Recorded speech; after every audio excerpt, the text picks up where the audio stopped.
పాకిస్తాన్ దగ్గర నిజంగా అణ్వస్త్రాలకు సంబంధించినటువంటి ఉన్నయ్యా లేదా? అసలు ఏం జరిగింది? ఈ అంశానికి సంబంధించి ఇప్పుడు తాజాగా ఓ చర్చ నడుస్తున్నటువంటి నేపథ్యంలో ఏది అక్కడ రేడియేషను ఈ గొడవన్నిటి నేపథ్యంలో పార్థసారథి పొట్లూరు గారు గతంలో అక్కడ ఒరిజినల్ పాకిస్తాన్ సంబంధించిన అంశాల మీద ఇచ్చినటువంటి ఒక కథనం చూద్దాం. మొసాద్ వర్సెస్ ఐఎస్ఐ రెండు అత్యంత ప్రమాదకర గూఢచార సంస్థల మధ్య జరిగిన సమరంలో పాకిస్తాన్కి చెందిన ఐఎస్ఐ పైచేయి సాధించింది. మొదటిది ఇజ్రాయెల్కి చెందినటువంటి మొసాద్ అయితే రెండవది పాకిస్తాన్ ఐఎస్ఐ. ఈ కథనం పాకిస్తాన్ అణు కార్యక్రమం గురించి, దానికి సంబంధించిన వ్యక్తి పేరు ఏక్యూ ఖాన్ గురించి. 2021 అక్టోబర్ 17వ తేదీన తన 85వ ఏట చనిపోయాడు ఏక్యూ ఖాన్. నిజానికి మొసాద్ చేతిలో చావాల్సినోడు, వయసు మీరి సాధారణ మరణం పొందాడు. ఏక్యూ ఖాన్ అనేవాడు పెద్ద దొంగ, పేరుకే శాస్త్రవేత్త, కానీ వీడు పెద్ద దొంగ. ఇవి నా మాటలు కాదు, ప్రపంచవ్యాప్తంగా ఏక్యూ ఖాన్ కొన్న పేరు. పాకిస్తాన్ అణు కార్యక్రమం మీద ఇజ్రాయెల్కి అనుమానం ఉంది మొదట్టుండి. ఏమాత్రం ఆధారం దొరికినా ఆ కార్యక్రమాన్ని ఆపేస్తుంది ఇజ్రాయెల్. పాకిస్తాన్ ఇప్పటివరకు ఇజ్రాయెల్ని ఒక దేశంగా గుర్తించలేదు. పాకిస్తాన్ పాస్పోర్ట్తో ఇజ్రాయెల్ వెళ్ళడానికి వీల్లేదు, ఎందుకంటే ఇజ్రాయెల్తో దౌత్య సంబంధాలు లేవు పాకిస్తాన్కి. పాకిస్తాన్ కనుక అణుబాంబు నిర్మిస్తే అది పరోక్షంగా తనకి చేటు తెస్తుందని ఇజ్రాయెల్కి తెలుసు. మొసాద్ మొదటి పాకిస్తాన్ మీద నిశ్చితంగా దృష్టి పెట్టింది. అలాంటిది ఏక్యూ ఖాన్ ఆధ్వర్యంలో మొదటిసారి 1998లో అణుపరీక్ష చేసినప్పుడు మొదట నిర్ఘాంతపోయింది మాత్రం మొసాద్. అణుపరీక్షకు ముందు భారతీయ రా ఏజెంట్లు సియాల్కోట పరిసరాల్లో అణు కార్యక్రమం పసిగట్టేటప్పుడు మొసాద్ ఆ ఏరియాల మీద బాంబుల దాడికి సంకల్పించింది. కానీ ఇండియాలో ఫ్యూయల్ నింపుకోవడానికి అప్పుడు ప్రధాని మొరార్జీ తిరస్కరించిన తీరు నేను చెప్పుకున్నాం కదా, నిన్నే ఒక వీడియో కూడా మనం చేసుకున్నాం. అసలు కదా ఇంకా ఉంది. లేకపోతే ఏక్యూ ఖాన్ చనిపోయిన తర్వాత మాజీ గూఢచారి మొసాద్ బయటికి వెల్లడించిన విషయాలను ఇక్కడ ప్రస్తావిస్తున్నాను. అప్పటి మొసాద్ చీఫ్ షబ్తై షబిట్ ఒక టీంని పంపించి ఉండేవాడు ఏక్యూ ఖాన్ని చంపడానికి. కానీ ఏక్యూ ఖాన్ ఉద్దేశం ఏమిటో సరిగ్గా అంచనా వేయలేకపోయింది మొసాద్. ఇజ్రాయెల్కి చెందిన ఇన్వెస్టిగేషన్ జర్నలిస్ట్ ఎస్సి ఏల్మన్ కథనం ప్రకారం ఏక్యూ ఖాన్ అణు రియాక్టర్కి సంబంధించిన బ్లూ ప్రింట్స్ దొంగతనం చేశాడు. అక్కడతో అక్కబట్టే ఇరాన్, లిబియా దేశాలకు అమ్మాడు. అయితే ఏక్యూ ఖాన్ బ్లూ ప్రింట్స్ ఎక్కడి నుండి దొంగతనం చేశాడో తెలపలేదు. కానీ ఉత్తర కొరియా నుంచి దొంగిలించినట్టు అప్పట్లో వార్తలు వచ్చాయి. ఇంత జరుగుతున్న మొసాద్ పసిగట్టలేకపోవడం వెనక ఐఎస్ఐ సీక్రెట్ ఆపరేషన్స్ ఉన్నాయి కనుకనే ఎవరికి అనుమానం రాకుండా ఉండిపోయింది పాకిస్తాన్ అణు కార్యక్రమం. How Pakistan's AQ Khan father of the Muslim bomb escaped Mossad assassination అనే వ్యాసంలో యోసి మేల్మన్ అప్పట్లో ఏక్యూ ఖాన్ మిడిల్ ఈస్ట్లో చాలా బిజీగా తిరిగేవాడు. కానీ ఆ పర్యటన వెనకాల ఉద్దేశం ఏంటో మొసాద్కి అంతు చెక్కలేదు.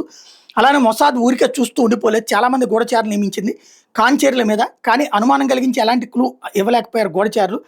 అయితే 1998లో పాక్ మొదటి అణుపరీక్ష జరపగానే అప్పట్లో కొన్ని అంతర్జాతీయ పత్రికలు కొందరు జర్నలిస్టు మాత్రం ఇజ్రాయెల్ గూఢచారుల్ని ఐఎస్ఐ భారీ మొత్తంలో డాలర్లు ఆశ చూపి వాళ్ళని డబుల్ ఏజెంట్స్గా మార్చేసిందని రాశారు. అయితే మొసాద్ గూఢచారులకు అంత పెద్ద మొత్తంలో ఇచ్చేంత డబ్బు, అది డాలర్లు ఎక్కడి నుంచి వచ్చాయనే అనుమానాలు కూడా ఉన్నాయి. కానీ అనుమానాలు పటాపంచలు చేస్తూ సమాచారం బయటపడింది. అప్పటి లిబియా అధ్యక్షుడు మొహమ్మద్ గడాఫీకి అణు రియాక్టర్ నిర్మించడానికి సహాయం చేస్తామని చెప్పి పెద్ద మొత్తంలో డాలర్లు వసూలు చేసి వాటిని మొసాద్ గూఢచారులకు ఇచ్చింది ఐఎస్ఐ. ఎప్పుడైతే ఏక్యూ ఖాన్ లిబియాకి అణు రియాక్టర్ నిర్మాణంలో సహాయం చేస్తానని ఒప్పందం చేసుకున్నాడో అప్పటి నుంచి మహమ్మద్ గడాఫీ కాశ్మీర్ మీద తన వైఖరి మార్చుకున్నాడు. అఫ్కోర్స్ ఈ విషయాలను అప్పట్లో పాకిస్తాన్లో తిష్టవేసిన సిఐఏ ఆపరేటివ్స్ తెలుసు. కానీ అప్పట్లో అమెరికాకి పాకిస్తాన్ అవసరం ఉంది. కానీ లిబియాకి అణు రియాక్టర్ పరిజ్ఞానం దక్కడం అమెరికాకి ఇష్టం లేదు. అదే సమయంలో ఇరాన్కి కూడా అణు టెక్నాలజీ ఏక్యూ ఖాన్ ద్వారా వెళ్ళిందనే విషయం బయటపడేసరికి సిఐఏ కళ్ళు తెరిచింది. కానీ అప్పటికే ఇరాన్కి యురేనియం శుద్ధి చేసే విధానం చేరిపోయింది. ఆ తర్వాతే మొసాద్ ఈ విషయం పసిగట్టగలిగింది. కానీ అప్పటికే ఏక్యూ ఖాన్ పటిష్టమైన ఐఎస్ఐ రక్షణలో ఉండిపోవడంతో మొసాద్ ఏమీ చేయలేకపోయింది. చివరికి కోవిడ్ వల్ల చనిపోయాడు ఏక్యూ ఖాన్. ఇక ఏక్యూ ఖాన్ ద్వారా ఇరాన్ సమకూర్చుకున్నటువంటి తాను రిటైర్ అయిపోయిన తర్వాత సొంత ఆఫీస్ ఓపెన్ చేశాడు ఏక్యూ ఖాన్. పదవిలో ఉన్నప్పుడు ఇరాన్కి ఎలాంటి వివరాలు ఇవ్వలేదు. సెంట్రిఫ్యూజ్ P1, P2లకి ఇరాన్ IRN-1, IRN-2లుగా పేర్లు పెట్టింది. ఇవి ఏక్యూ ఖాన్కి నేరుగా డబ్బు చెల్లించి మరీ కొన్నది. కానీ ఖాన్ మాత్రం తాను అమ్ముకున్నటువంటి డిజైన్స్ వల్ల వచ్చిన డబ్బును తన దగ్గరే ఉంచుకున్నాడు. వెనక ఉండి నడిపించిన ఐఎస్ఐకి చిల్లిగవ్వ కూడా ఇవ్వలేదు.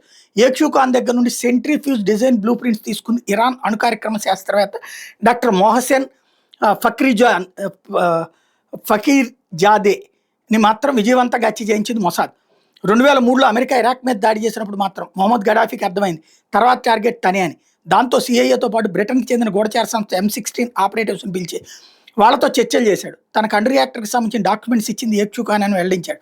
తమ దేశం మీద అమెరికా దాడి చేయకుండా ఉండాలంటే ఏక్యూ ఖాన్ ఇచ్చిన డాక్యుమెంట్స్ మీకు ఇచ్చేస్తాను, అలాగే నేను అణు రియాక్టర్ నిర్మాణం చేయను అని ప్రతిపాదించాడు గడాఫీ. అదే సమయంలో ఇరాన్ కూడా ఏక్యూ ఖాన్ నుండి రియాక్టర్ టెక్నాలజీ ఎంత కొన్నది చెప్పాడు. ఈ డబ్బంతా ఖాన్ సొంత ఖాతాల్లోకి వెళ్ళిపోయింది. వివిధ దేశాల్లో ఉన్న బినామీ అకౌంట్లోకి అణు కార్యక్రమాన్ని అమ్మడం అనేది ఒక వ్యాపారంగా మార్చేశాడు ఖాన్.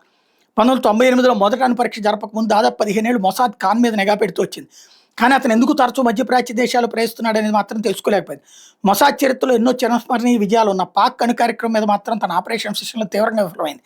లిబియాలో ముందు ఒక కోళ్ల ఫారం నిర్మించి అందులో నుండి ఒక రహస్య మార్గం ద్వారా భూమిలోకి వెళ్ళి అక్కడ రియాక్టర్ నిర్మాణం మొదటి దశ ప్రారంభించాలి అనే ప్లాన్ కానిచ్చాడు లిబియాకి. అతిపెద్ద కోళ్ల ఫారం కూడా నిర్మాణం జరిగింది. అందులో వేల సంఖ్యలో కోళ్లు ఉన్నాయి. కానీ భూగర్భ సొరంగం తవ్వే సమయానికి బయటపడిపోయి లిబియా అణు కార్యక్రమం ఆగిపోయింది. ఇక ఇరాన్ మాత్రం విజయవంతంగా సెంట్రిఫ్యూజ్ స్థాయి వరకు వెళ్ళింది. కానీ రియాక్టర్ నిర్మాణాన్ని ఇజ్రాయెల్ బాంబు దాడుల ద్వారా నాశనం చేసింది. పాకిస్తాన్ అణ్వస్త్రాల గోదాం నుంచి రేడియేషన్ చిల్లులు, అనవసర ప్రయోగం మీద ఆ దూరదేశం బెదిరింపులు గట్రా ఇప్పుడు చర్చనీయాంశాలే కదా. అందుకే ఈ పాత కథనం అనమాట.